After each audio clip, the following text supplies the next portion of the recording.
Bonjour à tous, vous écoutez 1000 Mentors, le podcast qui aide les dirigeants et les dirigeantes de PME à gagner en compétences, en efficacité et puis au final en plaisir dans notre métier d'entrepreneur. Donc tous les 15 jours, moi je partage une courte chronique sur ma vie et mes cogitations de chef d'entreprise et 4-5 fois par an, je reçois comme aujourd'hui un ou une dirigeante expérimentée qui a construit une bonne expertise et qui nous fait le cadeau de partager ce qu'il ou elle a appris. Aujourd'hui, après le management, le recrutement, les finances et la gestion du temps, on s'attaque à un gros sujet, c'est-à-dire la vente. Alors je le dis souvent, dans une entreprise, le commerce c'est le nerf de la guerre. C'est une évidence, une boîte qui ne trouve pas de clients ou qui ne sait pas les garder meurt. C'est un sujet chaud et en plus c'est un sujet clivant. Il y a ceux qui savent et puis il y a tous les autres qui bricolent ou qui tâtonnent. Et personnellement, je fais clairement partie de ceux qui tâtonnent. Et c'est pour ça que j'ai choisi d'inviter Julian. Donc notre mentor pour cet épisode, c'est Julian Aristizabal, le PDG et cofondateur de Dametis. Bonjour Julian. Bonjour, merci. Merci à toi de venir partager ton expertise. Quelques mots sur Dametis. Donc Dametis, c'est une entreprise que tu as fondée en 2019, qui aujourd'hui emploie une grosse quarantaine de collaborateurs, qui fait 10 millions d'euros de chiffre d'affaires, avec une soixantaine de clients. Mais ça ne veut pas dire grand-chose parce que c'est très hétérogène. De ce que j'ai compris, ça va du petit groupe industriel avec 5 usines au géant qui a plus de 200 usines partout dans le monde. Bref, en tout cas, ces 60 clients sont des industriels que Dametis aide à maîtriser et réduire leurs impacts environnementaux, c'est-à-dire réduire les consommations d'énergie, d'eau ou encore de matières premières, ou mieux consommer, par exemple, avec de l'énergie décarbonée. Ce que j'ai retenu de notre entretien préalable, c'est que l'offre de Dametis, c'est 4 grands piliers. Un pilier de conseil autour de la stratégie de décarbonation, de la définition des objectifs, de la démarche de performance environnementale et de son financement. Des missions, un deuxième pilier d'expertise sur site pour creuser des problématiques spécifiques. Un troisième pilier de conduite de travaux d'adaptation de l'outil industriel et un quatrième pilier qui est une plateforme digitale de gestion de la performance environnementale, c'est-à-dire un logiciel qui collecte et modélise les flux de l'usine pour détecter et préconiser les meilleures actions. Et donc, mon invité, c'est Julian Senior Aristizabal, j'avais mis dans mes notes, puisque Aristizabal, c'est de mémoire un nom d'origine basque, mais toi, tu es franco-colombien. C'est C'est ça. bien ça? Oui, c'est ça. Alors ça, c'est pour l'anecdote, mais sinon, tu es donc ingénieur de formation et tu as toujours travaillé dans le domaine de l'énergie en naviguant depuis un peu plus de 15 ans en faisant des allers-retours entre des grands groupes et des startups. Donc pour nos invités, Julian, c'est mon expert du jour parce que il a fait exactement le parcours que nous on a besoin de faire en accéléré, c'est-à-dire pas du tout commercial de formation et ayant dû se confronter au sujet il y a une dizaine d'années lorsque il a cofondé une première start-up et qu'il a bien été obligé d'aller chercher des clients. Et quand on a préparé cet entretien, Julien m'a dit commercialement, j'étais assez nul. Donc c'est bien, il est passé par là où moi je suis aujourd'hui et peut-être certains d'entre vous aussi, on va pouvoir essayer de prendre la voie d'accélération vers la performance commerciale. Cette première aventure, elle a tourné court au bout de 2 ans suite à un conflit et Julian a rejoint un petit groupe dans le même secteur et il a surtout rejoint un patron très expérimenté dans la vente avec qui il a travaillé sur le marketing puis le commerce. Et c'est ce mentor et puis différents consultants qui ont travaillé avec lui qui lui ont permis de consolider une compétence commerciale qui va lui donner une opportunité de rebond lorsque cette activité est rachetée par un grand groupe. Et à ce moment-là, c'est l'heure de la deuxième création d'entreprise pour Julian, qui fonde Dametis, donc en 2019. Et cette fois, il va assumer pleinement l'expérience de la vente et de la stratégie commerciale qu'il a acquise, ce qui va lui permettre de passer en 3 ans de 0 à 10 millions d'euros de chiffre d'affaires, Moi, en 20 ans, j'ai pas fait la moitié de ce chemin-là, donc je suis très impatient d'apprendre comment on fait. Donc dans cet épisode, moi, mon ambition, c'est de mettre Julian sur le grill pour enfin comprendre ce que c'est qu'une stratégie commerciale, de quoi elle se compose et comment on la construit. Le but, c'est que chacun de nous puisse se poser les bonnes questions et puisse enclencher les changements qu'il faut pour avoir plus de CA plus facilement. Julian, bonjour encore une fois. Merci beaucoup d'avoir accepté d'être mon mentor pour cette séance. Est-ce que, avant qu'on rentre dans le sujet, tu veux compléter ou corriger le portrait que j'ai dressé de toi et de ton entreprise?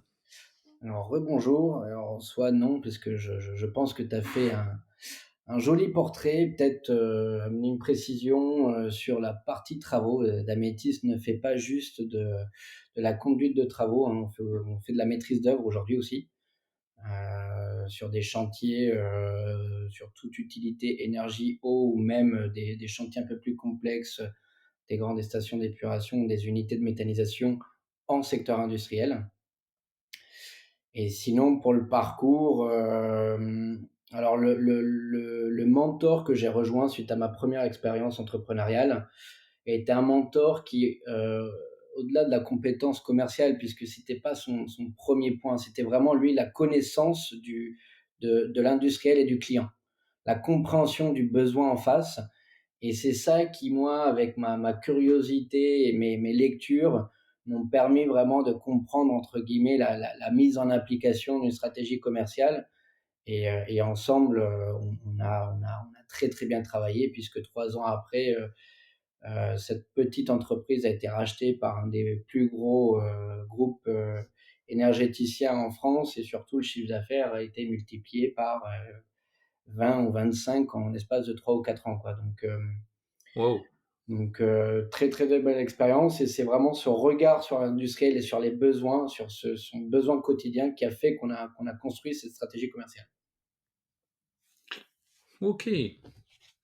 Bon alors, assez classiquement dans les entretiens de 1000 mentors, je me disais que la façon dont on pourrait aborder cet entretien, c'est de se mettre dans mes chaussures ou dans les chaussures de n'importe lequel de nos éditeurs qui a sa boîte, qui a une activité, un business, et qui se dit que il n'est pas très sûr d'avoir une stratégie commerciale, ou il ne sait pas très bien si elle tient la route, ou il sent que peut-être ça tient pas vraiment la route et il sait pas très bien par où commencer pour régler ça.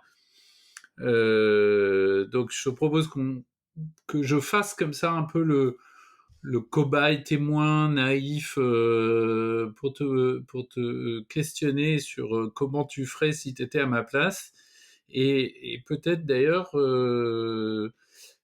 en commençant par définir le sujet, parce que pour être franc, quand j'ai essayé de préparer l'entretien et d'imaginer un peu les questions auxquelles nos auditeurs voudraient avoir des réponses, je me suis rendu compte que finalement, stratégie commerciale, c'était un sujet un peu flou pour moi. C'est-à-dire, au-delà de l'idée que c'est une stratégie pour faire plus de chiffre d'affaires, quand je regarde un peu sur Internet, quand je regarde les formations ou les conseils ou les blogs et les trucs, euh, je trouve aussi bien des choses autour de la stratégie marketing que de trucs qui parlent de route to market ou de go to market, ou de choses qui parlent de plan d'action commerciale, et je sais pas très bien à quel endroit la stratégie commerciale vient s'installer là-dedans. Est-ce que tu peux déjà essayer de nous cartographier l'environnement, de nous dire de quoi on va parler en fait? Ouais, bien sûr. Alors, déjà, avant de parler stratégie commerciale, je vais quand même préciser, aujourd'hui, on va parler d'un type de commerce spécifique, qui est du commerce, entre guillemets, ce qu'on peut appeler un peu de la vente valeur, en B2B. Certaines entreprises appellent ça de l'enterprise selling. En gros, c'est vraiment appliqué à du B2B, et sur des offres qui sont pas des offres liées à des offres standards où on cherche un marché diffus en masse. C'est vraiment des offres où à chaque fois il faut adapter, il faut où il y a une certaine complexité dans ce que l'on vend. Ouais. Donc ça, c'est important, hein, de le préciser puisque, bah, je pense que tu pourras faire des entretiens avec des experts du, B2C, du B2B2C ou même des modèles B2B, plus, diffus. C'est des sujets qui sont vraiment, très, très différents. Oui, oui, oui, OK, je comprends, tu as raison de le préciser. Toi, ton expertise, c'est de la vente, de prestations complexes, à des industriels. C'est sûr que, si on essaye de régler en même temps la problématique du commerçant qui essaye d'augmenter son chiffre d'affaires dans sa boutique, ou du gars qui vend des stylos chez Office Dépôt, c'est encore autre chose, oui. Exactement. OK, OK, très clair. Après, on abordera quand même certainement quelques concepts qui peuvent se transposer. Ouais, Mais globalement, je vais quand même axer, bah, la discussion autour de cette expertise. Donc, une fois dit ça, tu posais la question de qu'est-ce qu'est la stratégie commerciale? Alors moi, je me suis amusé à prendre, la définition du petit Larousse, hein, très simple. Stratégie commerciale consiste à définir et mettre en œuvre les moyens marketing et commerciaux coordonnés afin d'atteindre les objectifs tracés. Elle doit tenir compte des forces et faiblesses de l'entreprise et de son environnement. Alors une fois qu'on a dit ça, on a tout dit et et rien dit. Effectivement, c'est important de segmenter ça et il y a on peut parler entre guillemets de «marketing strat» et au-delà de marketing strat, moi je on va parler de ce enfin de d'un terme que moi j'aime beaucoup qui est la proposition de valeur, en opposition de l'offre. Ça je on pourra creuser. Il y a évidemment un sujet de marketing opérationnel qui est aussi très lié à ce que tu appelles le road to market ou go to market, qui est comment est-ce que je vais prendre une proposition de valeur et je vais l'amener sur un marché, donc par quels canaux, par quels moyens de communication, par tous les outils que je vais mettre en place. Et après, il y a vraiment, entre guillemets, la gestion quotidienne de l'équipe commerciale. Quelles sont les règles qu'on va s'imposer? C'est quoi, enfin, c'est vraiment le pilotage de l'équipe en tant que telle. Et tous ces éléments, pour moi, définissent la stratégie commerciale en tant que telle. d'accord. Donc, quand on parle de route to market ou de go to market, c'est un des volets de la stratégie commerciale, c'est ça? Exactement, Oui. exactement. OK. Et peut-être le plus important, c'est commencer par, bah, cette notion de proposition de valeur. Souvent, moi, quand je discute avec, des dirigeants de société, donc des collègues, on parle assez facilement donc le entre guillemets, «le premier sujet de l'entreprise», c'est de se dire: «Quelle est la mission de l'entreprise?» Donc mission, entre guillemets, avec un grand M. La mission, de Dametis, c'est de réconcilier industrie et environnement. C'est une mission entre guillemets «très long terme», c'est un vœu pieux que l'on porte, et qui fait que, bah, que c'est comme ça que l'on pense Améthyste tous les jours. Après la mission, il y a un deuxième sujet qui vient assez facilement, que l'on définit, et que tous les dirigeants, ont relativement bien défini dans leur société, qui est la promesse. Après la mission, quelle est la promesse que l'on va proposer? Et donc là, pareil, la promesse, bah, devient quelque chose de beaucoup plus tangible. La promesse d'Amétis, c'est d'accompagner les industriels dans la transition environnementale par le biais d'une offre dont on parlera et dont l'objectif est de faire des économies d'eau, des économies d'énergie et avoir moins de rejets environnementaux pour les sites de production. Ça, c'est la promesse d'Amétis. Et après, bah, derrière, la plupart des dirigeants me disent: «Et puis moi, mon offre, c'est ça».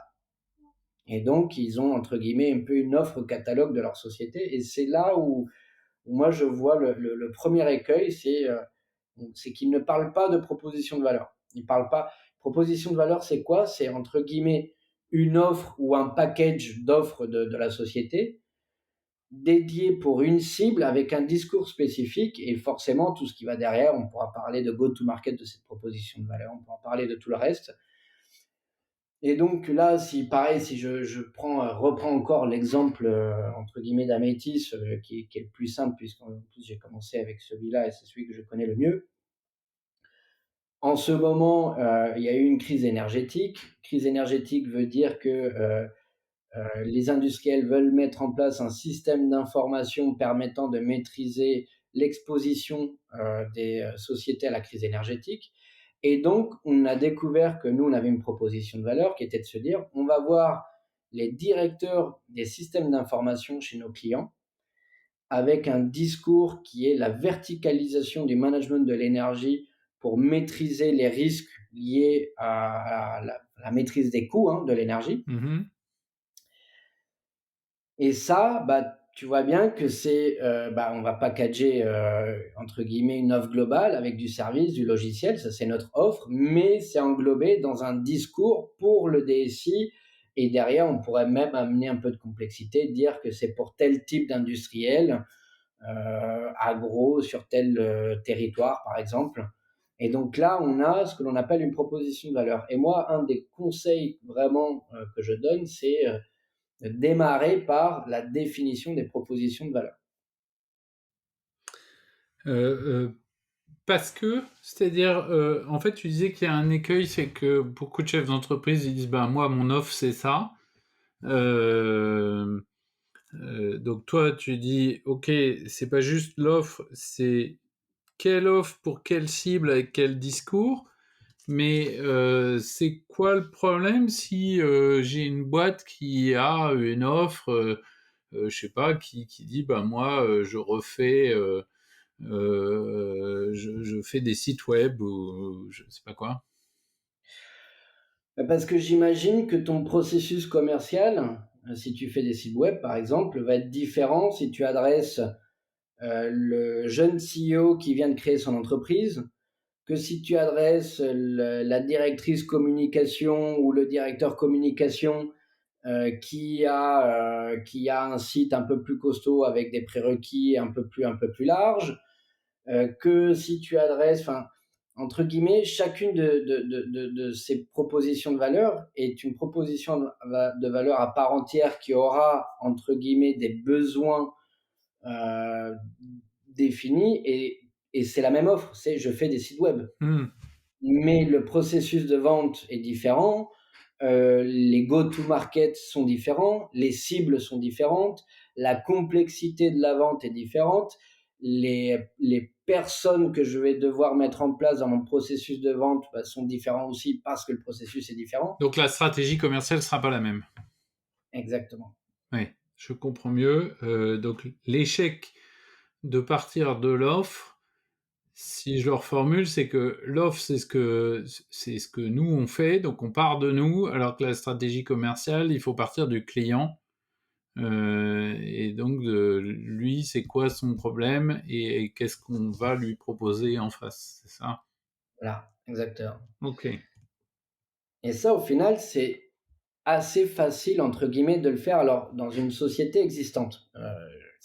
On peut le faire pour une création d'entreprise, mais il faut prendre beaucoup d'hypothèses et évidemment assez vite valider les hypothèses. Mais dans une entreprise existante, c'est encore plus simple. C'est si moi, demain, Damien, j'arrive dans ton entreprise et qu'on va travailler sur la stratégie commerciale de ton entreprise, la première chose que je vais te demander, c'est de me donner tous les contrats que tu as signés dans les derniers 12 ou 24 mois, par exemple. Et moi, je vais prendre ces contrats et puis je vais commencer entre guillemets, à les dépioter. Donc, je vais regarder quelle est la nature du contrat, si c'est de la prestation, quel type de prestation, est-ce qu'il y a du matériel, quels ont été les livrables qui ont été définis dans ce contrat, comment est-ce que tu as fait ton chiffrage, si c'est du jour homme, tes niveaux de marge, tes délais. Je vais vraiment analyser ces contrats-là. Et ça va me permettre de commencer à cataloguer, donc entre guillemets, à typer des offres. Je me rends compte que tu as vendu plusieurs fois tel type de prestation à tel type, de client et donc je commence à cataloguer un petit peu, bah, ce que tu as vendu et c'est comme ça, en fait, que je commence à comprendre, entre guillemets, «les propositions de valeur» que tu peux développer en interne et que tu fais déjà sans t'en rendre compte. C'est juste que, bah, toi, tu vends des sites web et en fait, tu as rencontré un jour, un jeune, start-upper ou une jeune, start-upeuse et tu lui as proposé de faire son site et ça fitait et tu lui as fait son site et puis l'autre jour, tu étais dans un séminaire dédié et puis tu as rencontré, un directeur communication et il y a eu et tu as adapté ton discours et ça a fité et tu lui as fait son site internet aussi.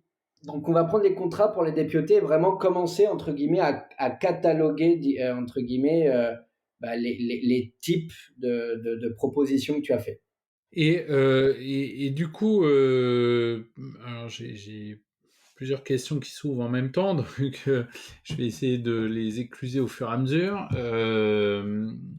Le résultat de ça, du coup, tu l'écris quelque part? Tu en fais quoi concrètement?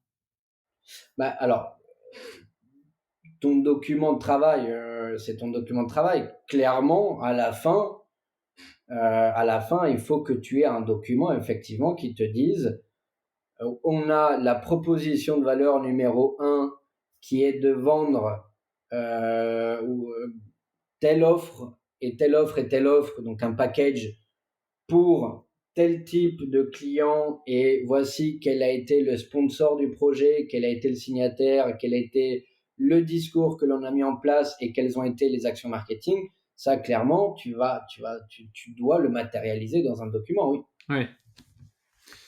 Et Et ça doit même être quelque chose qui fait partie de l'ADN de l'entreprise. C'est-à-dire que, bah, idéalement, une entreprise qui gagne en maturité sur la stratégie commerciale, elle ne parle plus par exemple, si je reprends d'Amétis, on vend du logiciel.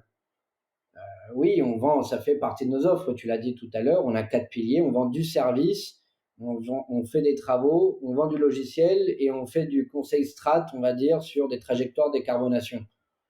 C'est 4 offres. Mais chez Damétis, aujourd'hui, bah, l'objectif est plutôt de parler. On a une proposition de valeur dédiée aux trajectoires décarbonation pour des directeurs industriels. On a une proposition de valeur sur la maîtrise des coûts qui inclut les directeurs financiers et les directeurs SI. Enfin, chez nous, on a catalogué les propositions de valeur et clairement, on parle proposition de valeur et non offre. hmm.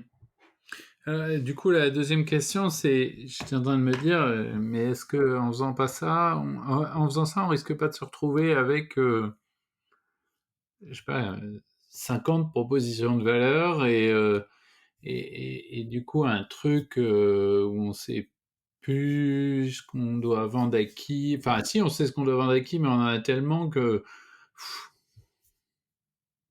Il faut pas que tu aies, enfin, il faut que tu aies une entreprise qui a 10 propositions de valeur en même temps, c'est beaucoup.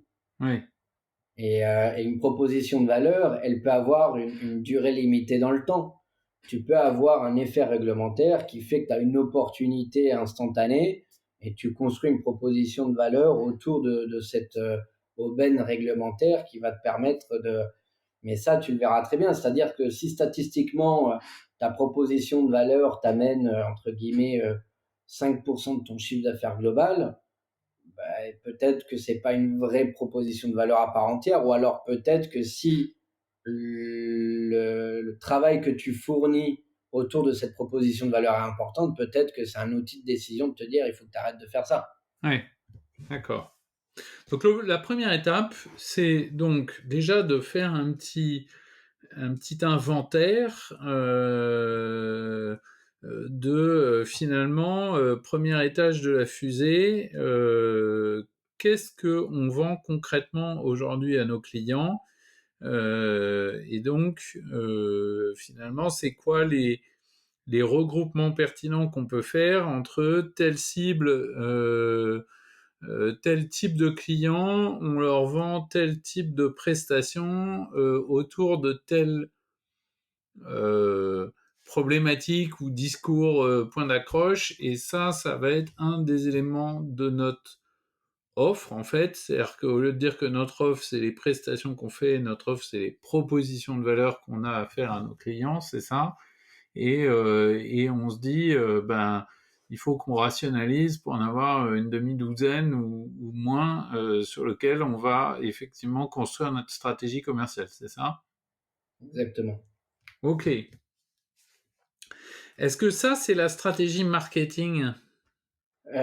Clairement, ça en tout cas, c'est du marketing stratégique. C'est effectivement, ça a un lien très fort sur le positionnement de l'entreprise, sur le marché, et le marketing stratégique fait partie de la stratégie, commerciale, ou à l'inverse, la stratégie commerciale, enfin, moi, j'ai toujours eu du mal à segmenter le marketing et le commerce sur la partie market strat commerce.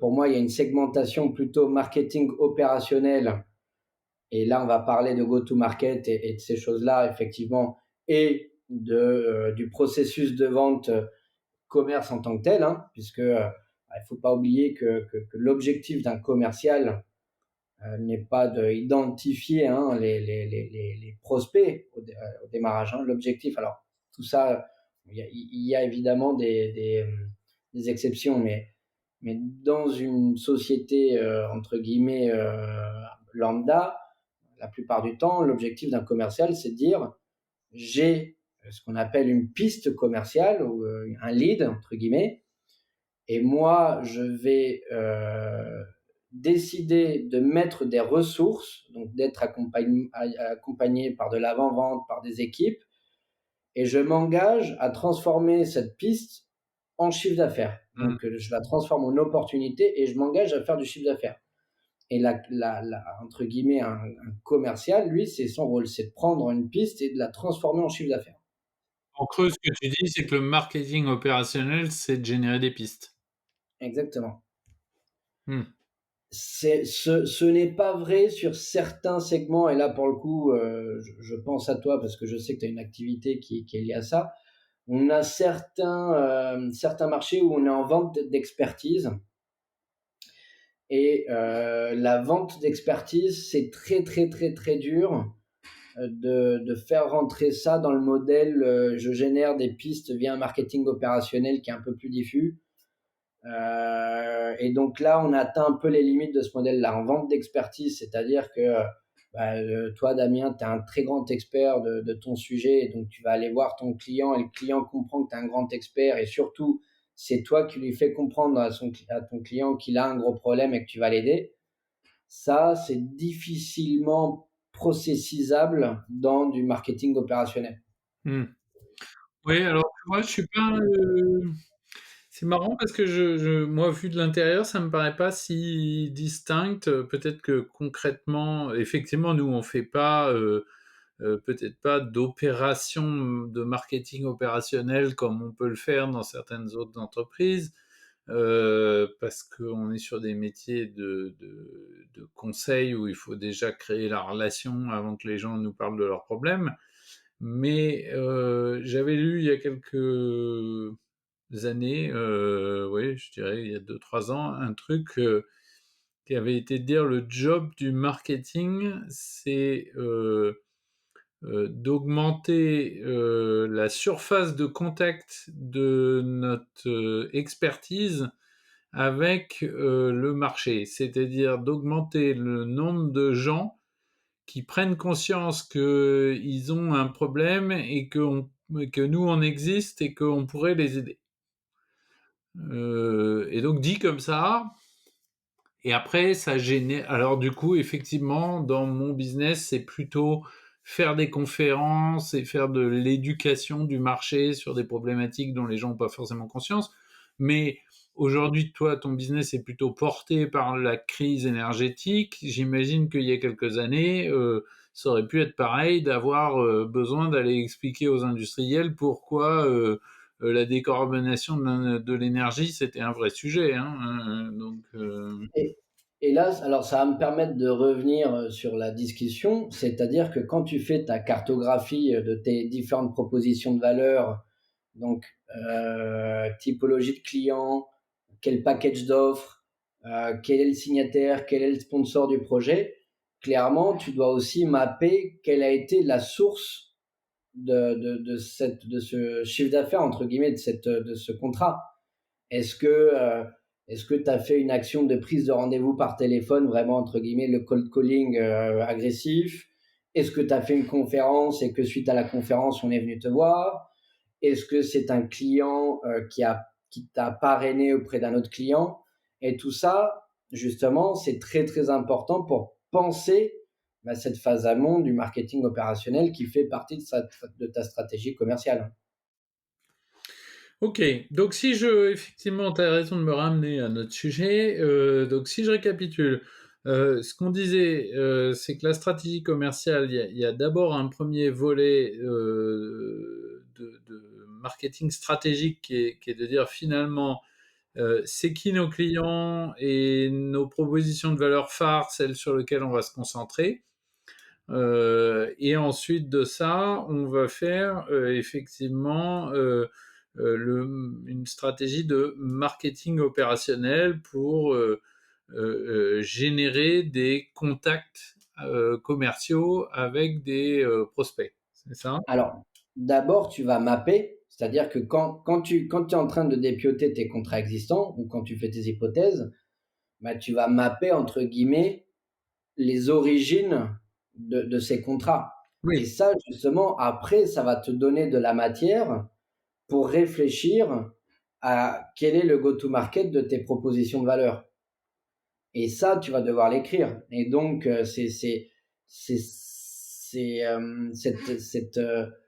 ce go-to-market qui est piloté par le marketing opérationnel, hein, tu vas devoir le penser. Et au-delà du go-to-market, tu vas aussi devoir construire, entre guillemets, le processus de vente, comprendre. Enfin, il y a quelqu'un qui me faisait rigoler il n'y a pas longtemps, qui me disait, alors pour le coup, rien à voir, mais il me disait, moi, dans mon processus de vente, donc c'est un agent immobilier, il me disait, moi, je comprends que je vais vendre quand la personne me dit, je dois faire une visite avec toute la famille.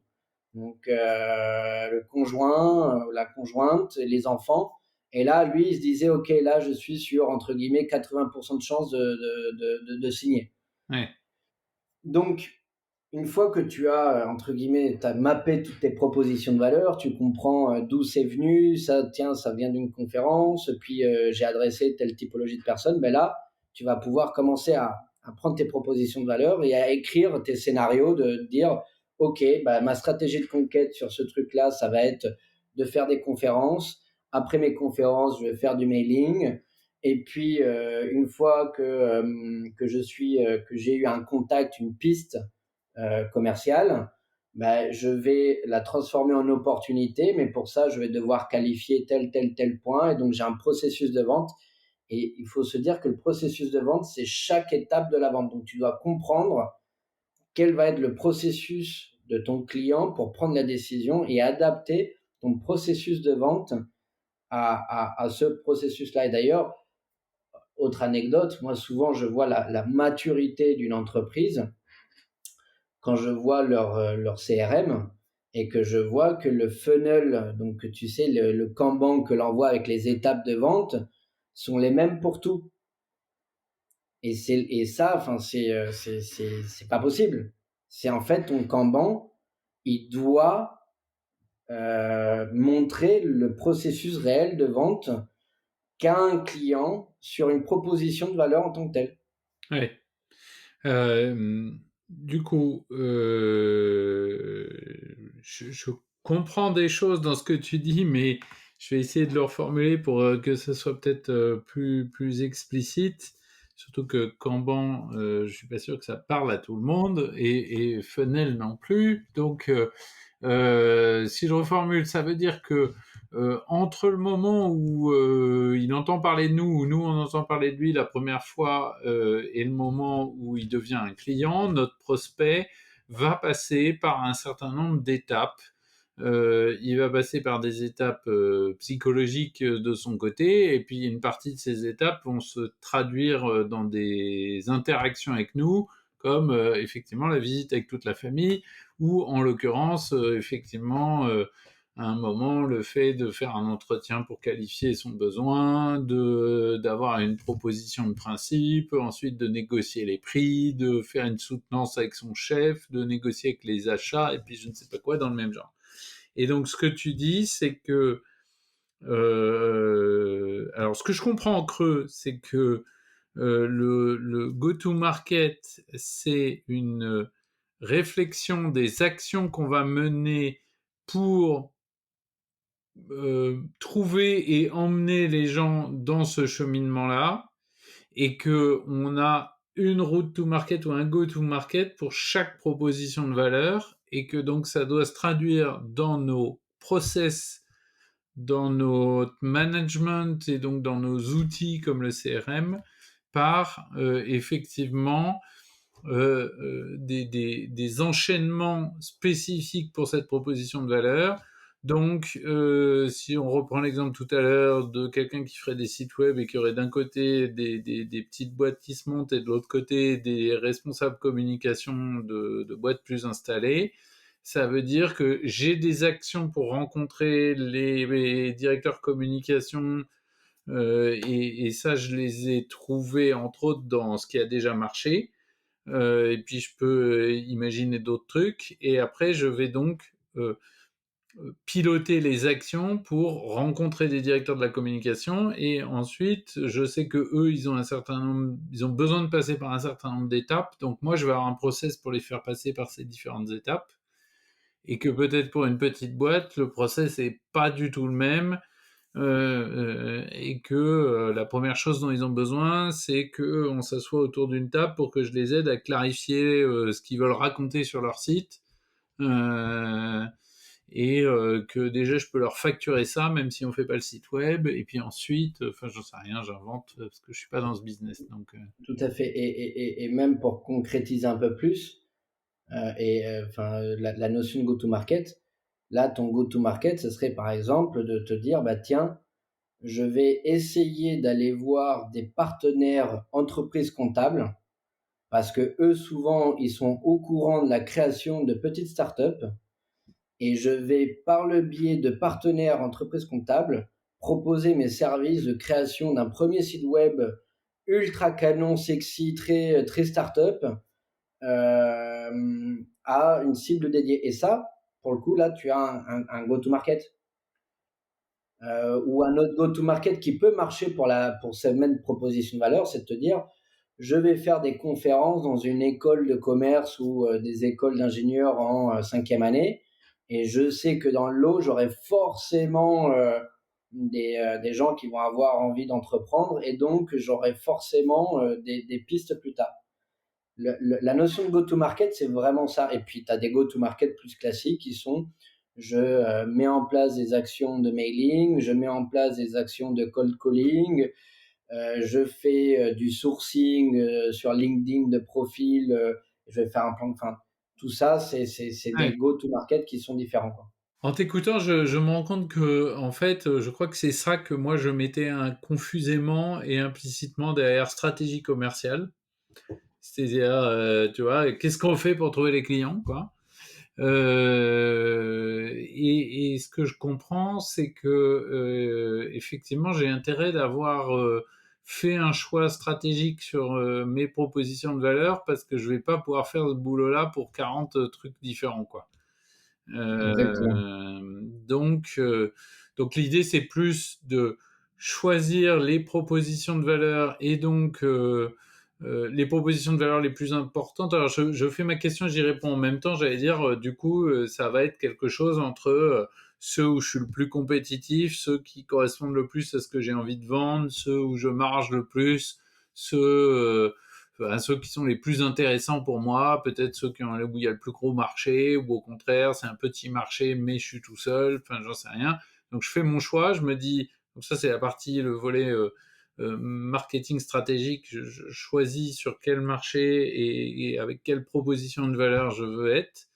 Et ensuite, effectivement, j'identifie comment je vais aller au contact des gens qui ont ce besoin-là et par quelles étapes je vais passer et qu'est-ce que je vais mettre en place pour les accompagner, pour accélérer le passage de on se connaît pas à on est client, quoi. Exactement. Et ce processus, donc partie marketing, go to market, piste commerciale, on rentre dans un, entre guillemets, dans un funnel commercial, donc avec des étapes. Et lui, effectivement, tu dois vraiment le penser pour t'adapter au processus du client. Et ça, Et alors, question bête, parce que là, si on se dit, OK, je regarde, bon, tu as donné un petit exemple avec l'histoire du cabinet comptable pour les startups, mais si on se dit, bah là, aujourd'hui, je vois que j'ai une proposition de valeur de facto dans ma boîte qui est intéressante parce qu'il y a 3 clients de telle cible qui ont acheté la même chose chez moi pour les mêmes raisons, et même si ça représente 5% de mon chiffre d'affaires aujourd'hui, en fait, je ressens que c'est un truc très intéressant et c'est ça que je voudrais pousser. Sauf que effectivement, de facto, aujourd'hui, si j'en ai fait que 3, c'est que j'étais pas au bon endroit ou j'avais pas les bonnes actions pour les rencontrer. Donc, du coup, dans ces cas-là, c'est comment je fais pour en avoir plus, quoi. Ou autre façon de poser la question, même si j'ai pas été choisi un outsider, mais que j'ai dit bah tiens j'ai pris mes 3 plus grosses propositions de valeur, mais qui sont les 3 qui font 50% de mon chiffre et que je vais me concentrer là-dessus, ben je veux pas faire 50% de mon chiffre, je veux faire 150%. Donc de toute façon, les 3 grosses sur lesquelles j'ai choisi de me concentrer, il va falloir que je les démultiplie. Donc là, c'est encore dans le boulot de réflexion sur le route to market. là, c'est alors non, là, c'est toi en tant que stratège qui va effectivement te dire, bah tiens, en fait, j'avais peut-être une proposition de valeur qui était sous-exploitée. Et tu décides de la développer en disant: «Je vais, mettre, plus de go-to-market, différents, je vais, et du coup, ça te permet de mieux travailler ta stratégie commerciale». Ouais. Mais effectivement, comme tu le dis, en fait, cette cartographie de tes différentes propositions de valeur, de tes go-to-market, enfin, ça va te permettre de prendre des décisions en tant que dirigeant ou directeur commercial ou, directeur stratégie, pour définir ta stratégie commerciale de demain. Et si je reviens sur ton exemple de tout à l'heure, parce que j'essaye de me représenter le résultat, tu vois. Et donc, je me dis, ok, je pourrais avoir du coup identifié les 3 principales propositions de valeur qui sont le cœur de mon offre et de mon business. Et puis pour chacune d'entre elles, avoir matérialisé un peu le route to market, le chemin du prospect vers nous et vers le fait qu'on bosse ensemble. Euh, bon, ça va, j'ai compris que ça va se matérialiser dans le CRM comme étant, bon, je connais pas bien les CRM, peut-être qu'un jour je ferai un entretien avec un spécialiste des CRM ou une vidéo avec un spécialiste des CRM, mais j'imagine ça comme étant effectivement un truc où j'ai une piste ou une opportunité commerciale, je dis ah bah tiens ça correspond à tel route to market, tel go to market. Donc, du coup, je vais avoir dans mon CRM des étapes qui suivent derrière en disant, bah tiens, il faut proposer une démo, et puis ensuite, il faut envoyer, je sais pas quoi, des témoignages clients, et puis je sais pas quoi.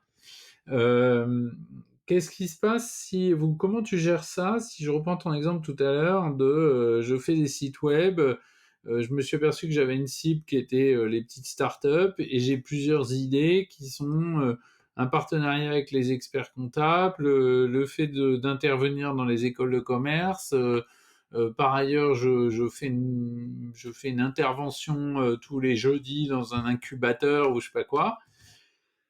Tout ça, c'est des moyens différents de générer, tu vois, des pistes avec une startup qui a besoin de faire son site web. Est-ce que du coup c'est des routes to market différents ou est-ce que en fait c'est des plans d'action de marketing opérationnel ou de génération de pistes différents mais qui aboutissent tous à la même route to market, c'est-à-dire une fois que j'ai noué le contact avec le patron de cette startup, ça va être la même chose pour tout le monde, quoi. Mais quel est l'objectif du marketing opérationnel? Ça va être de prendre ta piste commerciale et de la qualifier. Et quel va être le rôle du commercial? Ça va être de prendre une piste qualifiée et de dire: «Je m'engage sur cette piste qualifiée à la transformer en chiffre d'affaires».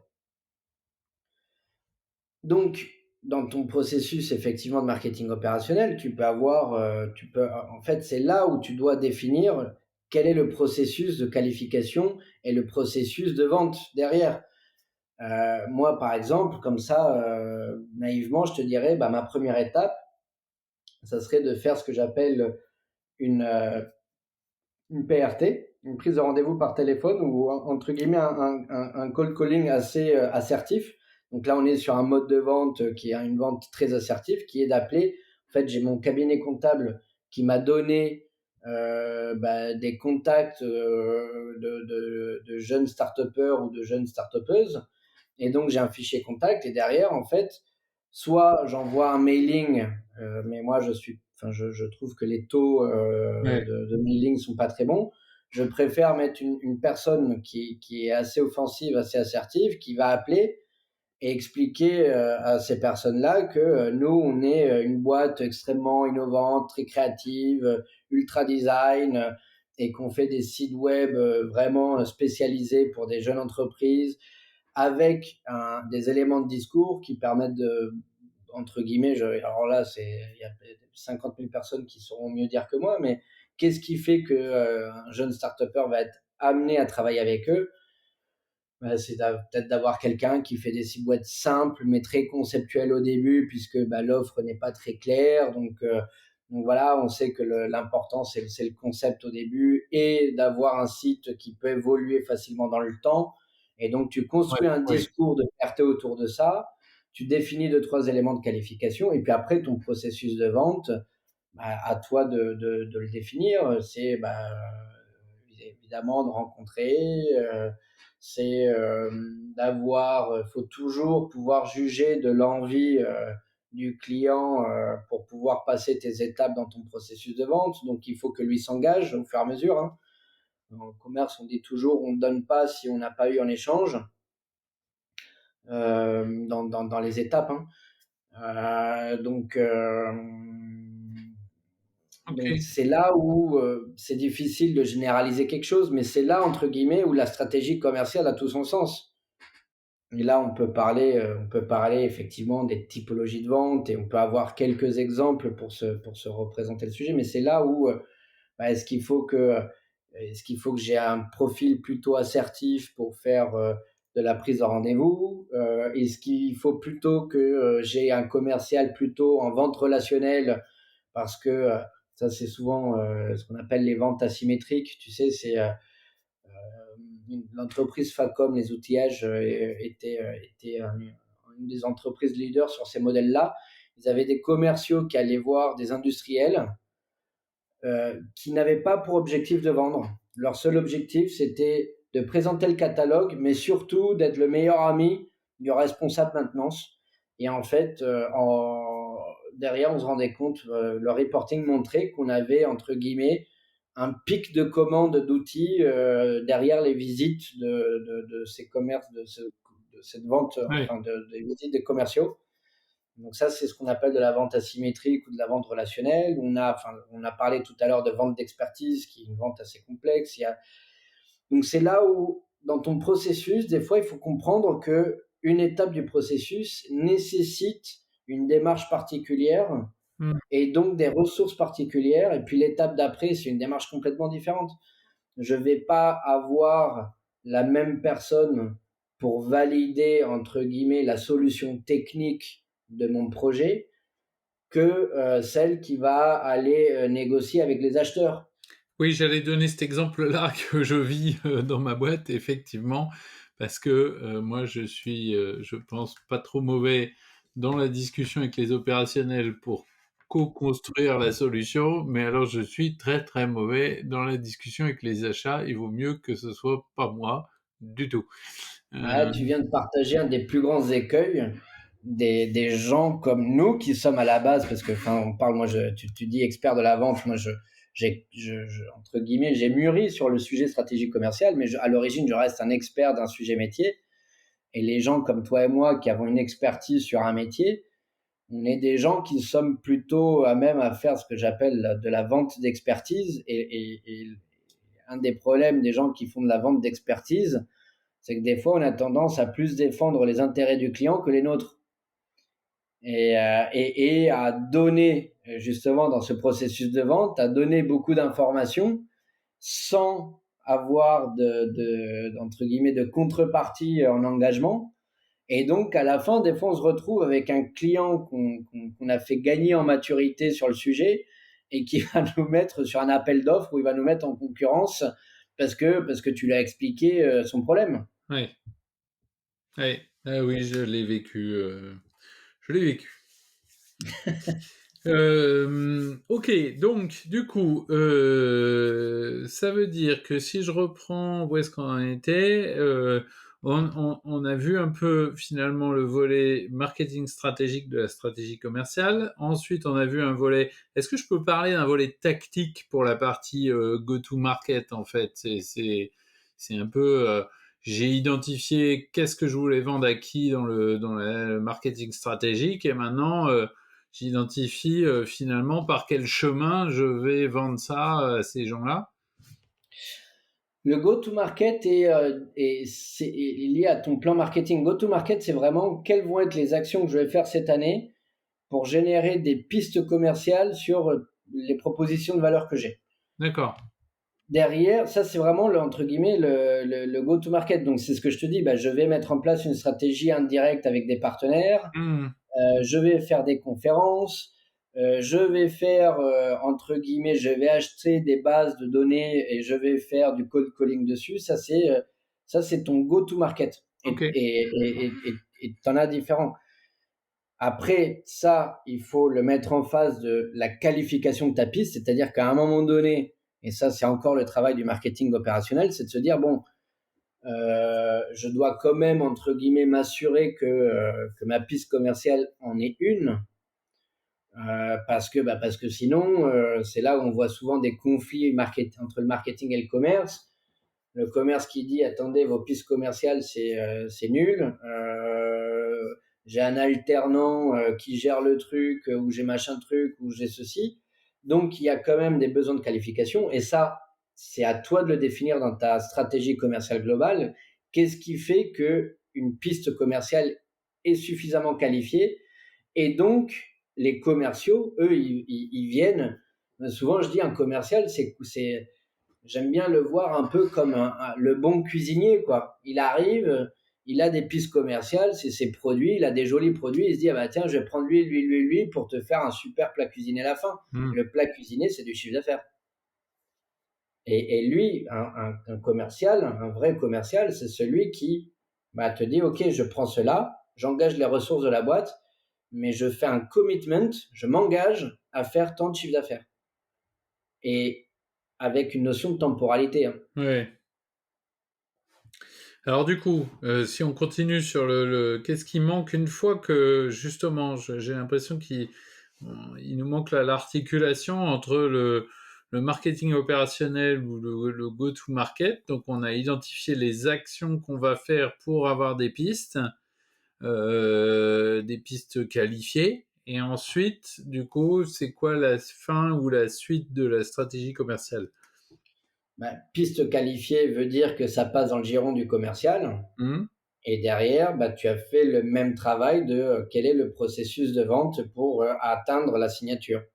Et donc, pour telle proposition de valeur, on va dire que la première étape, c'est une analyse du besoin. La deuxième étape, c'est la qualification juridique du contrat, par exemple, valider, ou la qualification technique. Et en fait, des étapes, il peut y en avoir jusqu'à C'est ce qu'on appelle de la vente complexe. On a des ventes qui sont extrêmement complexes, qui peuvent être très longues. Après, à toi, il faut pas non plus en faire, entre guillemets, une machine. Quand tu rentres dans trop de détails, trop de détails tue le détail. Mmh. Mais il faut que tu aies tes différentes étapes que tu retrouves. Mais c'est encore une fois, c'est pour ça que le meilleur exercice que tu peux faire, c'est prendre l'historique de ton entreprise et analyser quel a été le parcours d'achat qu'il y a eu et essayer d'identifier des patterns et te dire, bah, tiens, cette proposition de valeur qui a été dédiée pour les directeurs financiers, je me rends compte que bah, le directeur financier me faisait vivre ce parcours-là. Et donc, sur cette proposition de valeur, une fois que le lead est qualifié, mon processus commercial va être celui-là. D'accord. Donc c'est vraiment entre guillemets, si excuse-moi, je sais pas si je suis très clair, mais il y a vraiment entre guillemets un funnel amont qui est le funnel marketing opérationnel de qualification et qui lui est lié à ton go-to-market. Ouais. Et derrière, tu as un funnel euh, commercial qui lui est défini par la proposition de valeur que tu as en amont. J'ai j'ai, mmh, j'ai l'impression que c'est à la fois, j au départ, j'allais dire, j'ai l'impression que c'est la même chose et j'allais même demander pourquoi on sépare les 2. En fait, je vais répondre à ma propre question et on va vérifier si j'ai bien compris. Hem, Tout le parcours amont, en fait, il démarre on ne sait pas où. Puisqu'en fait, on adresse un marché et pas une personne qui a un besoin particulier. Et tout le but, c'est effectivement, mais sinon, il y a quand même une similitude qui est, euh, on mène un certain nombre d'actions qui vont à un moment susciter une réponse des gens et les emmener ensuite, d'où la notion d'entonnoir, hein, puisque funnel, c'est le terme anglais pour entonnoir, qui vont les emmener par une série d'actions ou de filtres successifs jusqu'au moment où on dit ok, c'est effectivement un prospect qualifié qui a un vrai besoin, qui est bien dans notre cible et c'est bien de nous dont il a besoin, donc on va mettre de l'énergie commerciale dessus. Et ensuite le deuxième entonnoir, il le fait passer du coup de prospect à client ou de piste à chiffre d'affaires. Mais là, la différence avec le premier, c'est que c'est individualisé puisqu'on a démarré avec quelqu'un qu'on connaît, enfin identifié, nommé, qui a un besoin précis, quoi. C'est ça? Souvent, le vocabulaire, c'est piste, une piste commerciale quand tu es en marketing opérationnel, donc en amont, et une opportunité commerciale quand tu es sur la phase de vente, sur le processus de vente, donc la partie vraiment, entre guillemets, commerciale. D'accord. Ça, c'est effectivement les termes qui sont utilisés, et tu as tout à fait raison. Un commercial aujourd'hui, il gère. Ça, c'est un autre écueil. Un commercial où tu lui demandes de faire une descente de pipe et le mec il te dit j'ai 60 opportunités commerciales, tu es sûr qu'il fait du tourisme commercial. Un commercial, hein, il a très peu d'opportunités. Il s'engage à faire du chiffre d'affaires avec peu d'opportunités, hein. Oui. Et généralement, un bon commercial, il te dit non, celle-là, c'est pas mature, je la prends pas. Et dans une petite boîte, est-ce que ça peut être les mêmes personnes qui font la partie marketing opérationnel et donc le fait de générer des opportunités et qui ensuite font la conversion et donc qui font le commerce? Bah, la plupart du temps, ce que moi je vois dans les petites entreprises, c'est que la définition du lead qualifié est très pauvre. Donc, entre guillemets, ton pipe marketing est extrêmement court parce que tout ce qui est piste rentre directement dans ton processus commercial et tout ton funnel, tout ton entonnoir est géré de A à Z par le commercial. Et c'est comme ça souvent qu'on retrouve des commerciaux avec des trucs absolument pas qualifiés à des trucs très qualifiés. Et c'est là où tu te dis, eh, stop, il y a un problème. Ouais. Euh, enfin, 50% ou voire 70% du temps des commerciaux doit être focus sur les opportunités qui sont en train de closer là à l'instant T et non pas à faire avancer des pistes qui sont, Monsieur Dupont a renseigné le truc contact du site internet. Et, ce serait une perte de temps que le commercial il aille appeler Monsieur Dupont pour dire oui, alors Monsieur Dupont, qui êtes-vous? Ouais. Donc si tu veux, ça, effectivement, souvent les entreprises matures qui ont un volume d'affaires plus important vont avoir, entre guillemets, une définition plus étoffée de qu'est-ce qu'un lead qualifié. Et c'est vraiment le taf du marketing opérationnel de le qualifier. Et d'ailleurs, pardon, il y a beaucoup de spécialistes du commerce qui disent que ce qui est important, c'est avoir une notion de valeur du lead qualifié. Donc ça, tu peux le faire via de la statistique en prenant tes taux d'attrition, donc entre guillemets tes pourcentages de perte étape par étape. Et du coup, tu donnes une valeur. Et donc le marketing, il doit s'engager à donner, entre guillemets, non pas un nombre de leads, mais une valeur. Bon, ça, enfin, c'est des fois compliqué, donc il faut commencer par du simple. Qu'est-ce qu'est un lead qualifié? Qu'est-ce qui permet à un commercial de dire, OK, celle-là, je la prends, je m'engage à faire du chiffre d'affaires sans avoir à perdre du temps de qualifier. Attention, c'est qualifier le lead. Après, le commercial, lui, il doit qualifier l'opportunité. Qualifier l'opportunité, ça va être quoi? Ça va être d'écouter le client, comprendre le besoin. En fait, il y a une énorme phase d'écoute en amont. Pourquoi? Parce qu'en vente valeur, forcément, on va adapter le discours. Même si on a une proposition de valeur directeur financier, ton discours, il doit être adapté. Donc, lui, il va devoir qualifier commercialement pour mieux influer la vente. Souvent, on dit que celui qui gagne, c'est celui qui a le plus grand pouvoir d'influence auprès du client.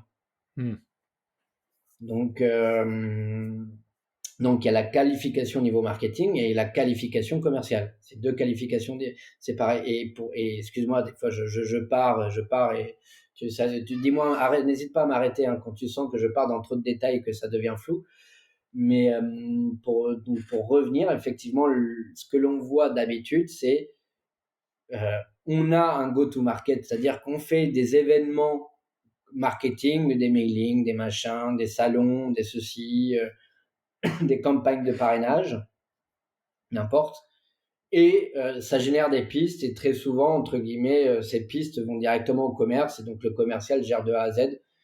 Et c'est là où une entreprise plus mature va avoir une structure de qualification des pistes et des commerciaux qui gèrent que la phase amont et qui l'ont, un commercial a une quinzaine d'opportunités et pas plus, au grand max, quoi. Ce que je suis en train de me dire, c'est qu'il y a des fortes chances que dans nos auditeurs, il y ait un peu de tout et donc il y a probablement des boîtes assez matures, assez structurées, mais il y a peut-être aussi beaucoup d'entreprises où finalement, il n'y a pas d'équipe de marketing opérationnel, ou voire des boîtes encore plus petites, où c'est l'entrepreneur lui-même qui fait tout, c'est-à-dire que il développe son réseau, il entretient et il génère du coup des pistes et des contacts commerciaux, et ensuite il les traite, etc.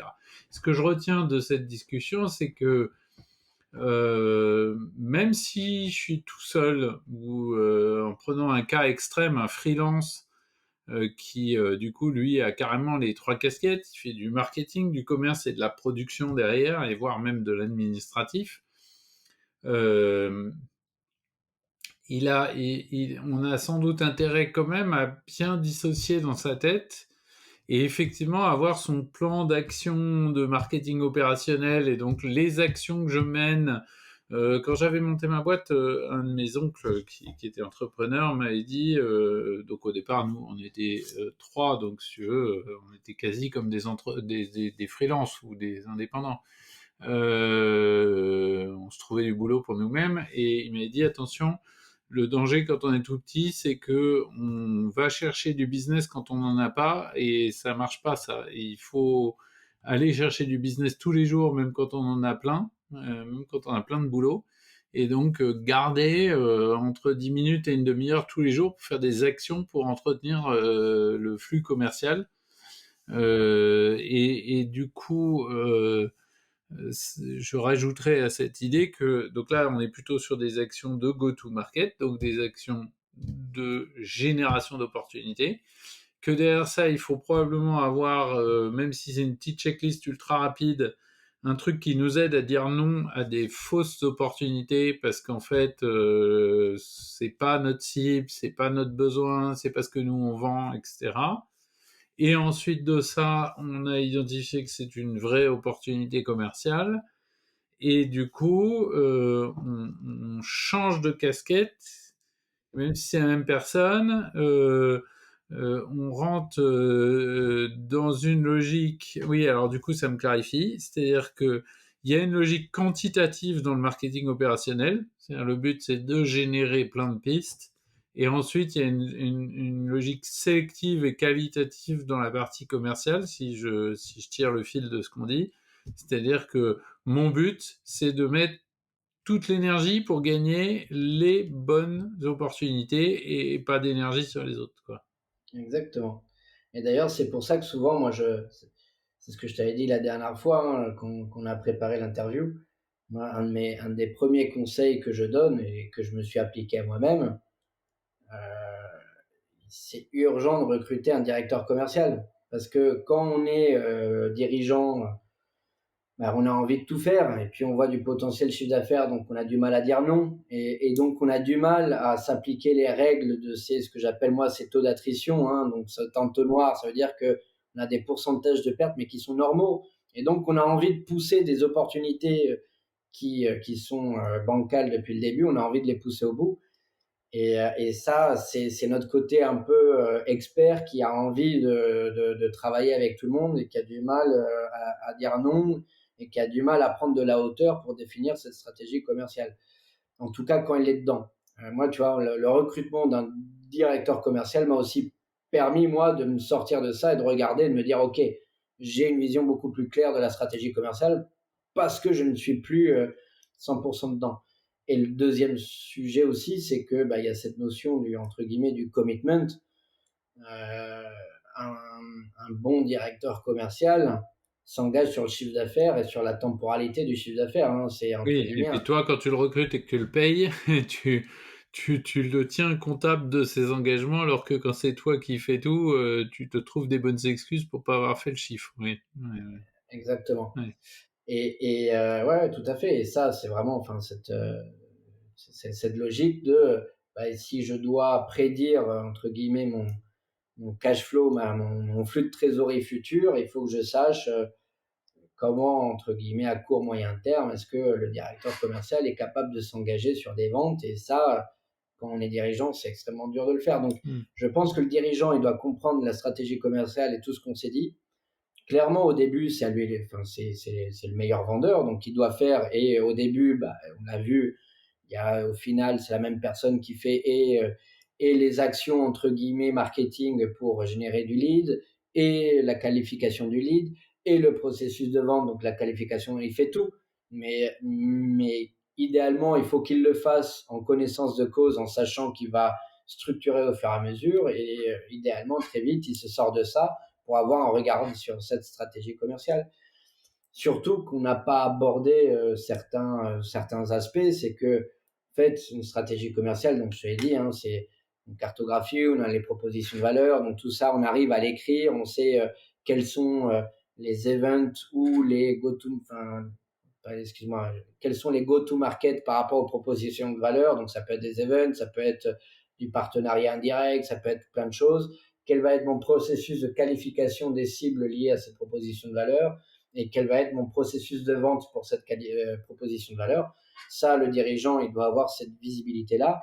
Et lui, derrière, il doit aussi comprendre dans quel environnement il évolue. Souvent, moi, c'est pas moi qui l'ai inventé, c'est un graphique qui, une des personnes qui m'a énormément fait mûrir sur la stratégie commerciale. Et d'ailleurs, je serais heureux de renvoyer tous les gens qui seraient curieux vers cette personne parce que c'est lui qui m'a expliqué les fondamentaux de la vente. Et lui, il me présentait un graphique Ah, très juste, très je te simple. coupe 2 secondes pour dire que du coup, Tu nous donneras, si tu veux bien, son nom, ou le lien où on peut aller voir, etc. Et puis on mettra ça dans les notes de l'épisode, comme ça, effectivement, les gens qui sont intéressés pourront aller voir, si tu veux bien. D'accord. Et donc tu disais, il t'a présenté un graphique. Et lui, donc, il me présentait, il me disait, bah, déjà pour comprendre, il faut on trace donc un graphique avec deux axes. Un axe horizontal où à gauche, tu as les clients qui sont indépendants dans une décision. Donc, généralement, pour acheter quelque chose qui est tellement simple à acheter que le client n'a pas besoin de toi pour acheter. Hmm. Et à droite, tu as les clients qui sont très dépendants. Donc, des sujets d'expertise compliqués où le client a besoin de toi pour pouvoir décider. Et en axe vertical, tu as en haut ce qu'on appelle les détracteurs et en bas les clients qui sont plutôt favorables. Donc, j'ai un quart en haut à gauche avec les clients qui sont indépendants et détracteurs où on va être sur ce qu'on appelle de la vente assertive. Là, on retrouve des ventes, le mec qui nous appelle pour faire de l'optimisation fiscale ou pour Changer les abonnements téléphoniques, oui. ou les abonnements téléphoniques. Ça, typiquement, on est dans de la vente assertive. J'ai pas besoin de lui pour choisir le meilleur abonnement. Et franchement, désolé pour les gens qui écoutent et qui font ça, mais je pense qu'on a tous été dérangés à un moment donné par un appel dans la journée pour avoir une prospection commerciale agressive. Donc, mais c'est une vente qui est extrêmement délicate. Et alors, au-delà de la vente, des fois, c'est pour ça que je fais le lien, mon processus commercial, des fois, a besoin de ce profil-là. Quand je fais de la prise de rendez-vous par téléphone avec des cibles haut niveau, j'ai besoin de quelqu'un d'extrêmement assertif et offensif. Donc ça, c'est pas ma vente, ma vente globale n'est pas assertive, mais j'ai un maillon qui nécessite une vente assertive, puisqu'il vend un rendez-vous qui va me permettre de aller atteindre des objectifs Ouais. dans mon processus commercial. Je reviens sur mon graphique.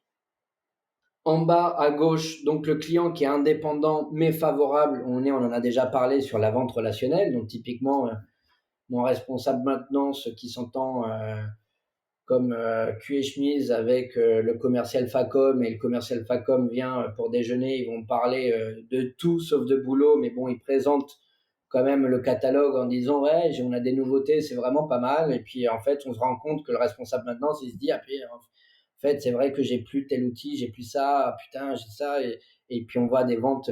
Donc ça, typiquement, c'est ce qu'on appelle la vente relationnelle.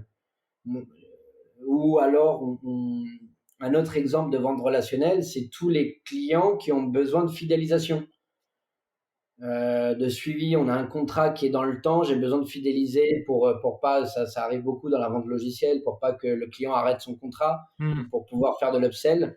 Là, j'ai une vente relationnelle, c'est de la fidélisation. Euh, je reviens dans mes cadrans. J'ai le client qui est détracteur mais dépendant, donc qui dépend de moi pour faire son choix. Et ça, c'est ce qu'on appelle de la vente projective ou consultative. Donc, c'est souvent là où tu as les gros appels d'offres. C'est souvent là où tu as des ventes assez complexes. C'est-à-dire que bah, le client, il veut pas te faire confiance, mais il est dépendant de toi. Donc, c'est là où toi, tu dois qualifier, être capable de l'influencer, comprendre quels sont les enjeux pour vendre, entre guillemets, quelque chose qui est vraiment adapté au client, tout en lui donnant de l'information pour qu'il puisse faire son choix.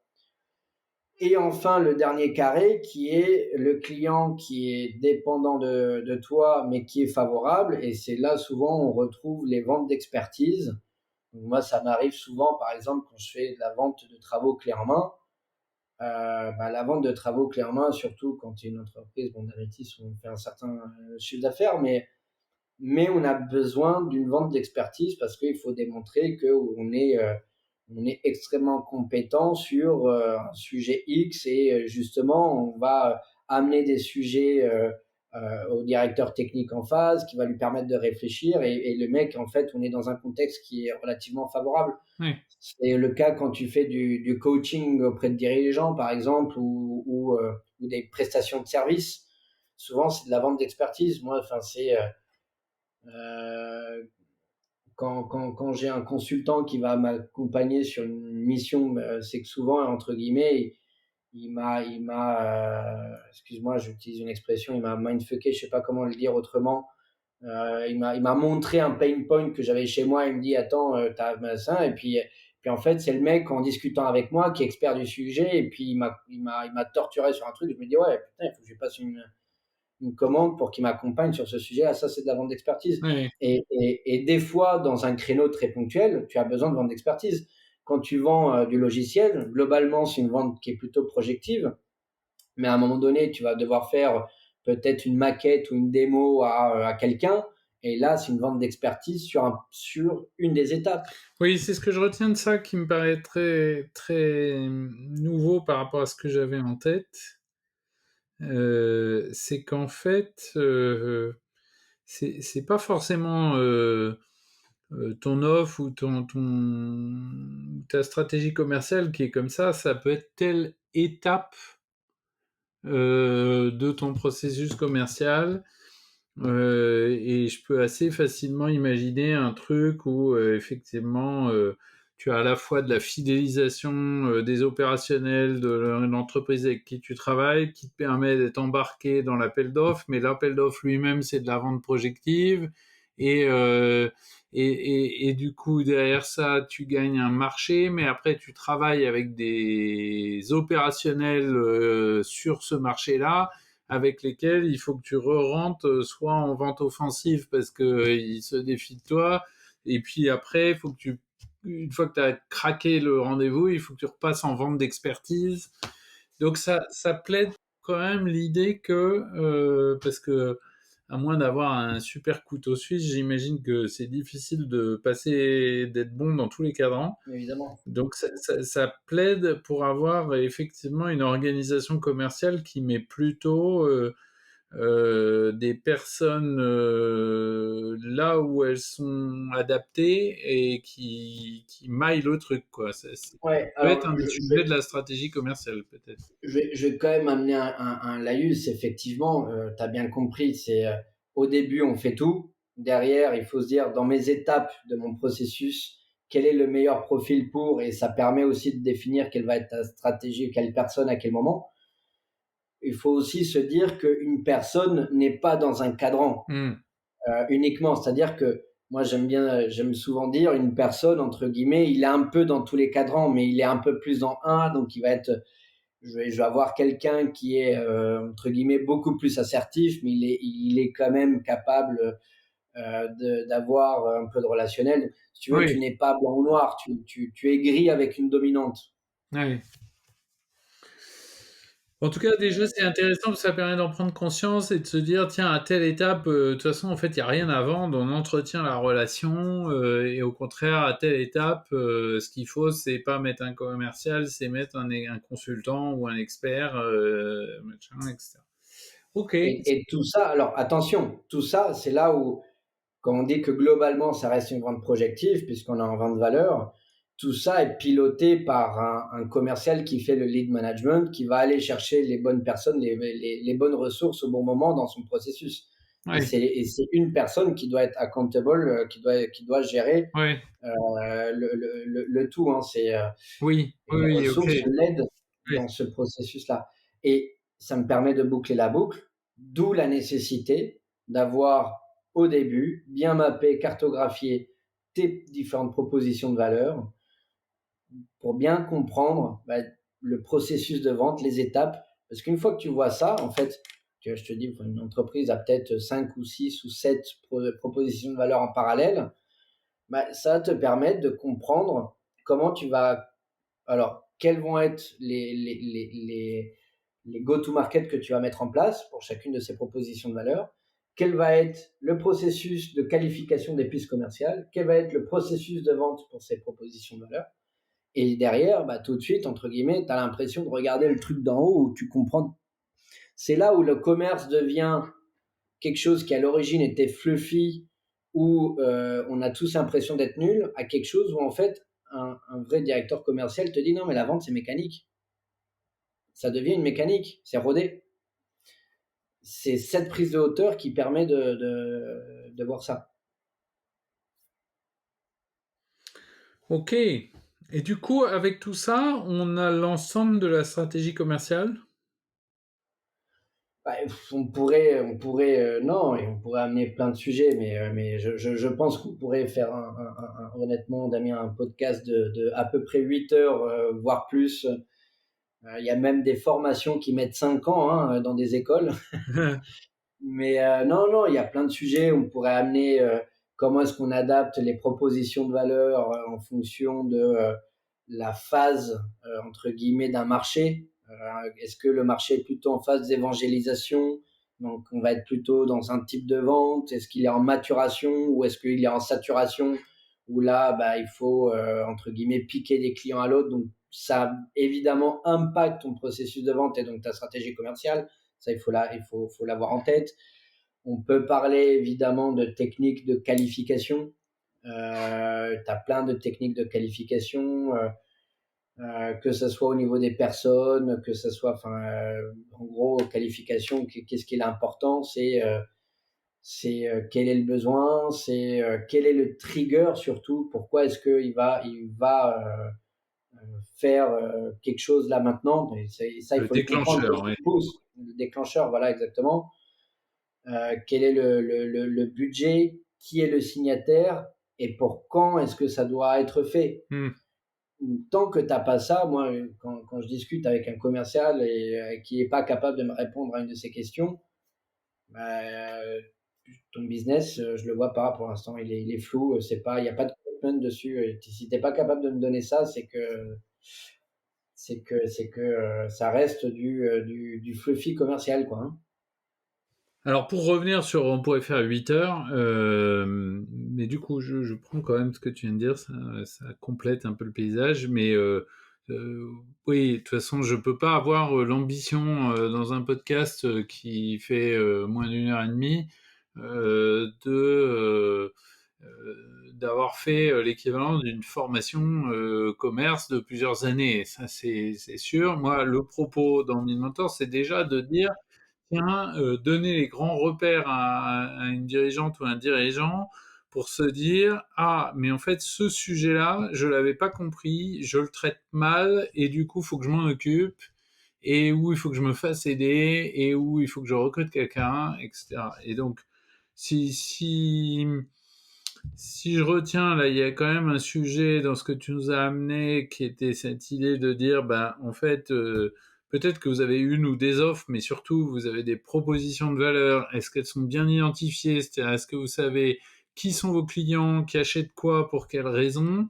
Ensuite, du coup, est-ce que pour chacune de ces propositions de valeur, vous avez une route to market, c'est-à-dire un espèce de plan tactique d'action à mener pour générer des contacts commerciaux, les qualifier et les amener à dire bah tiens là on a une vraie opportunité et dans ce que tu viens de dire il y a des éléments non à cet endroit-là au niveau de la qualification de la piste c'est plutôt est-ce que il est bien dans notre cible, est-ce que c'est bien est-ce que ce qu'il achète c'est bien est-ce qu'il a bien compris ce que nous on veut lui vendre, est-ce que c'est ça qu'il veut acheter.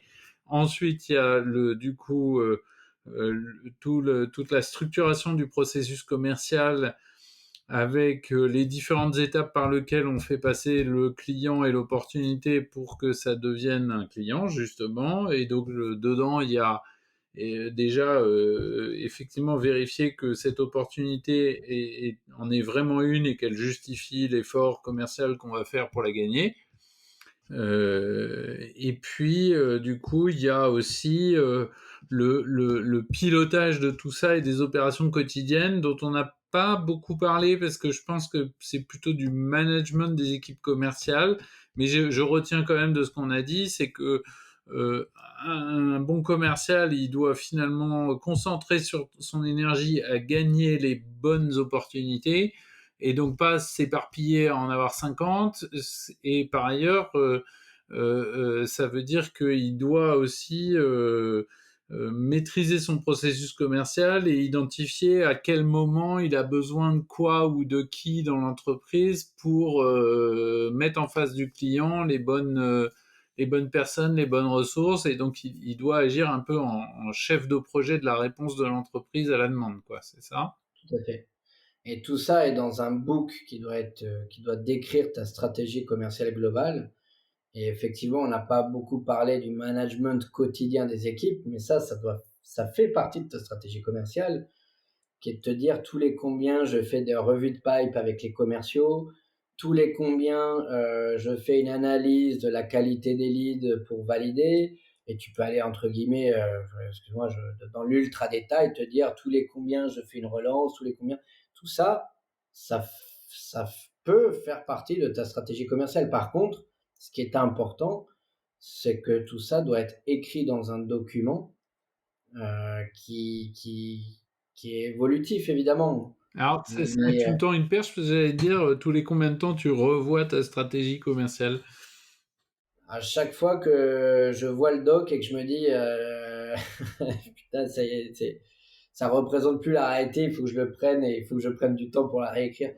Non, je rigole. Il faut, typiquement, c'est ce que je te disais, une proposition de valeur, souvent, elle a une durée de vie. On prenait l'exemple d'une proposition de valeur qui était liée à une aubaine réglementaire. Typiquement, une fois que l'aubaine est passée, si commercialement, Hmm. tu n'as plus intérêt à pousser cette proposition de valeur, il faut que tu la supprimes. Et ça, entre guillemets, il faut que tout le monde le sache. Et ça veut dire quoi? Entre guillemets, le matérialiser quelque part. Ouais. Ou si à l'inverse, j'ai une nouvelle proposition de valeur qui se crée, il faut l'intégrer dans ce document-là. Ouais, ouais. Euh, il y a d'autres choses qui peuvent évoluer. Il y a un moment donné commercialement un peu plus dur, la boîte n'a pas beaucoup d'affaires dans le pipe. Je vais peut-être entre guillemets lever un peu plus les verrous de la qualification des pistes commerciales pour alimenter un peu plus la partie aval des commerciaux. Ou alors il y a des moments où les commerciaux me disent on est overbooké, on a nos opportunités, attends, je suis focus à signer ça. Mais soit tu recrutes plus, soit tu mets plus de qualifications en amont pour déporter le travail sur l'amont, quoi. Donc tout ça, faut le faire évoluer. Alors je te dis ça, je, je, idéalement, une entreprise a un book là-dessus. Après, la plupart du temps, pour être transparent avec toi, on a des bouts de presse par-ci, des bouts de ceci par-là, et tout ça mutualisé fait une stratégie commerciale, et c'est déjà très bien. Ouais.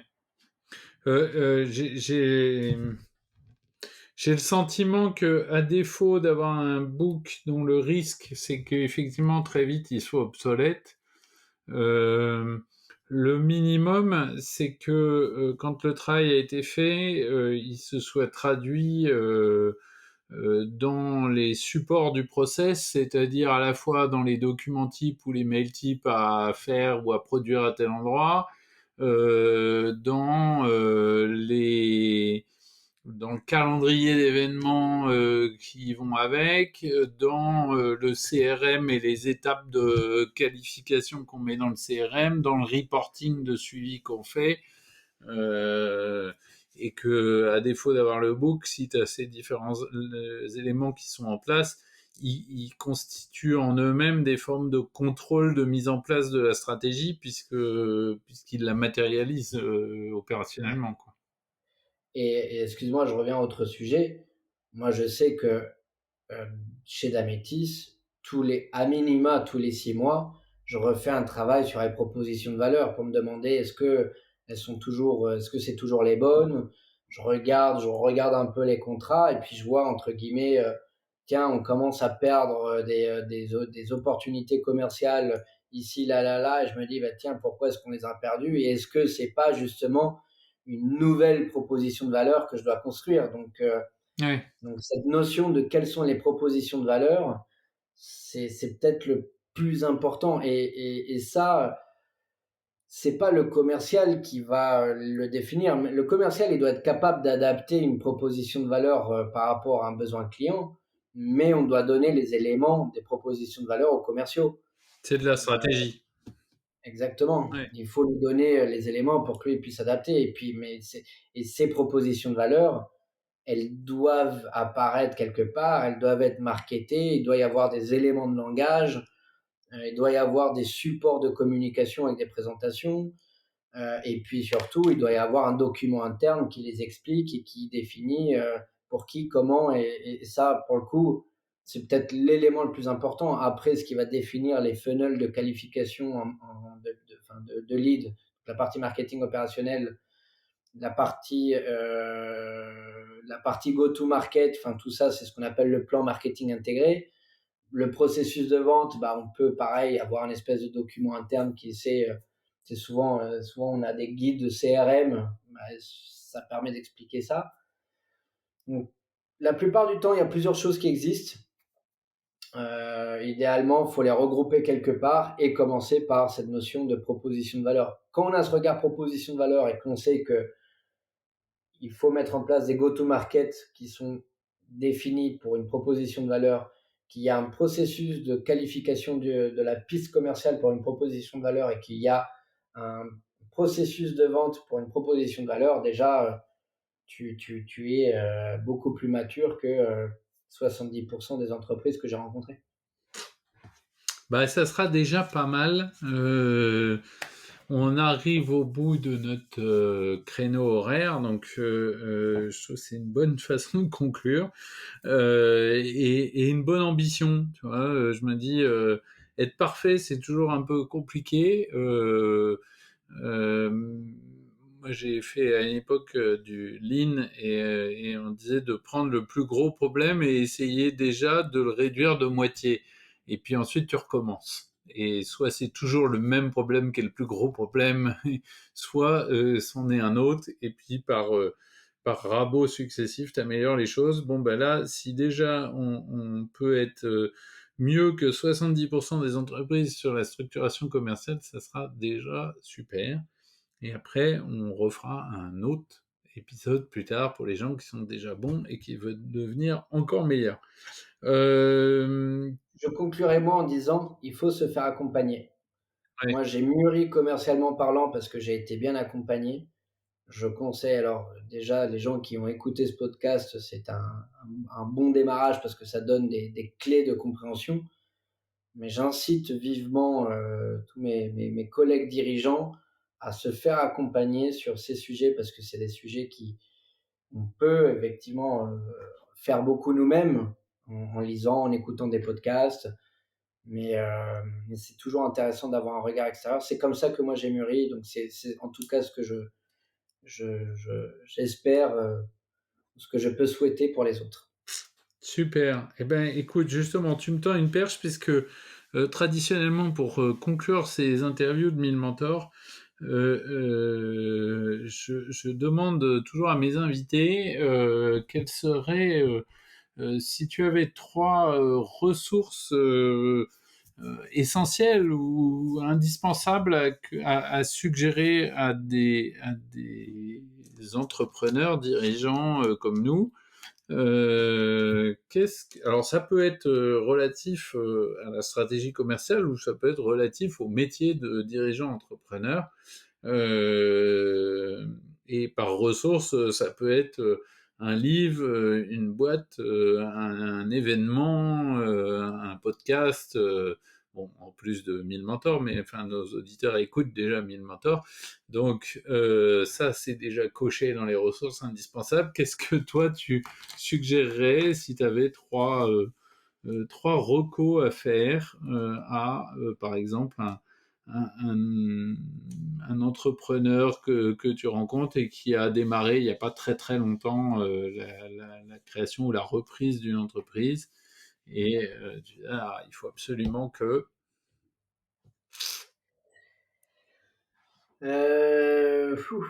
C'est une très très bonne question. Alors, tu m'avais dit que tu allais me la poser Hmm. et évidemment, je ne l'ai pas préparée, donc tu me prends pas à court. Euh, Il y a évidemment des lectures et certains podcasts que j'aurais envie de conseiller. Et Donc en lecture, il y a un livre alors qui n'est pas lié à la stratégie commerciale à proprement dire, mais qui est vraiment de la stratégie de l'entreprise en tant que telle, qui m'a vraiment ouvert l'esprit, qui s'appelle Seven Powers de Hamilton Elmer. Livre extrêmement intéressant sur comment est-ce que, entre guillemets, la notion de pouvoir et par pouvoir, ce côté de comment est-ce que je peux me différencier commercialement, comment est-ce que je vais être pérenne dans le temps. Enfin, c'est extrêmement intéressant ce livre. J'ai vraiment beaucoup aimé. OK. On mettra les liens dans les notes d'épisode. Voilà, après, j'ai un autre livre que j'ai lu il n'y a pas très longtemps, que j'ai trouvé très très intéressant, plus sur la partie management, qui s'appelle Traction. Avec le système EOS. Alors, excuse-moi, je vais te chercher en direct live parce que j'ai évidemment oublié, j'ai une mémoire qui est absolument nulle. Qui est-ce qui a écrit ça?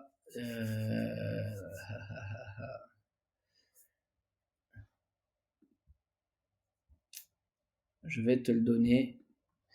Et pour finir, le temps que je cherche, je vais te parler des podcasts. Il y a pas mal de podcasts que j'aime beaucoup. Moi, c'est quelque chose que j'utilise beaucoup dès que j'ai un peu de temps où je peux écouter, je me mets des podcasts. Et en podcast, dur d'en te en donner qu'un seul. Évidemment le tien, Damien, Mille Mentors. Il y a celui de quelqu'un que tu connais pas, hein, excuse-moi, que tu connais très bien, et que moi j'aime beaucoup, qui est Outils du manager. Oui. Et puis après, il y a des podcasts un peu plus généraux que j'aime beaucoup, que ce soit Génération Do It Yourself ou La Pause de Alexandre Mars. Des podcasts comme ça que j'aime beaucoup et qui à chaque fois alimentent mes réflexions d'entrepreneur. Parfait. Traction, Le c'est livre Gabriel Weinberg, non? Traction, non, c'est Gino Wickman. Ah, donc tu en fais bien de Ou vérifier. Gino Wickman, je sais pas. Très intéressant pour un dirigeant d'entreprise. Alors, bah écoute, on mettra le lien, puisque effectivement, alors c'est un titre trop commun. Il y a plein de bouquins qui s'appellent Traction. Donc, il y en a sur la musculation, sur les ventes, sur les startups. Bref, il y a plein de choses très très différentes. Sur les neurosciences, enfin bref. Donc, tu me donneras les références par mail après l'entretien et on mettra ça dans les notes d'épisode pour que les gens aillent voir le bon bouquin, celui que tu recommandes. Et bien éventuellement, on mettra quelques notes pour expliquer ce que ça raconte. Eh Ouais. bien, Et je vais finir avec ouais. un dernier élément, évidemment. Si on veut apprendre les fondamentaux de la vente, évidemment, regardez Les Galettes de Pont-Aven, qui est un film culte pour tous les gens qui s'intéressent au commerce. D'accord. Les galettes de Pont-Aven, d'accord.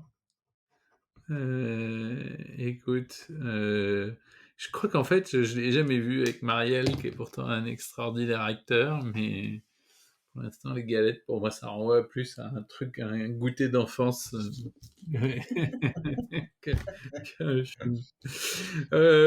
Écoute, merci infiniment, Julian. Je pense que ça va beaucoup aider nos auditeurs. Avec Charlotte, on va préparer, je pense, en plus des notes d'épisode qu'on fait habituellement.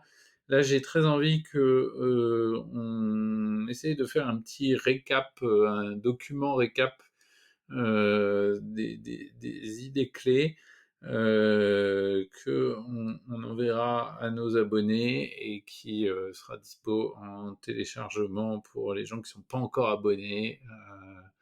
Voilà, ça fera une occasion de découvrir le site Mille Mentors qui regorge de plein de trucs utiles.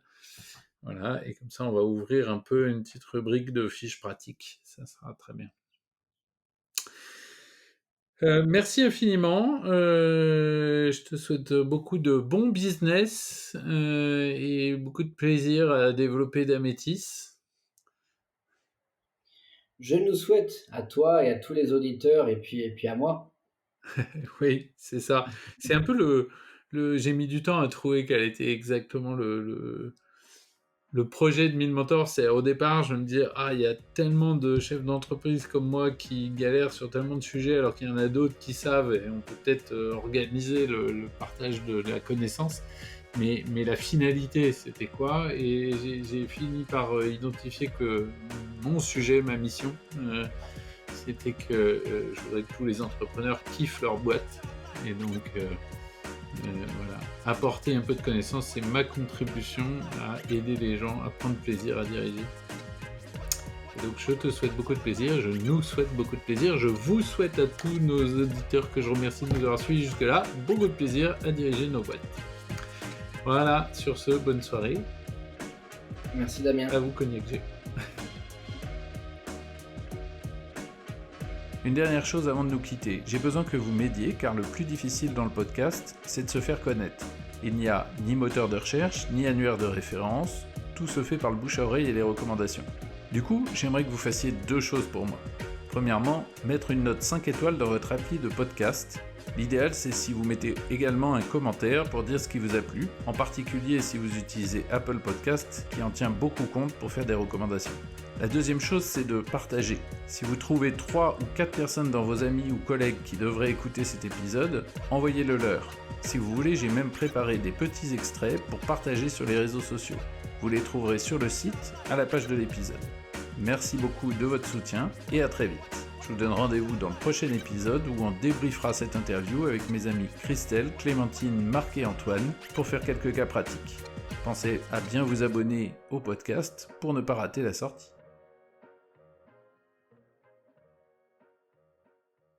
Merci de votre écoute.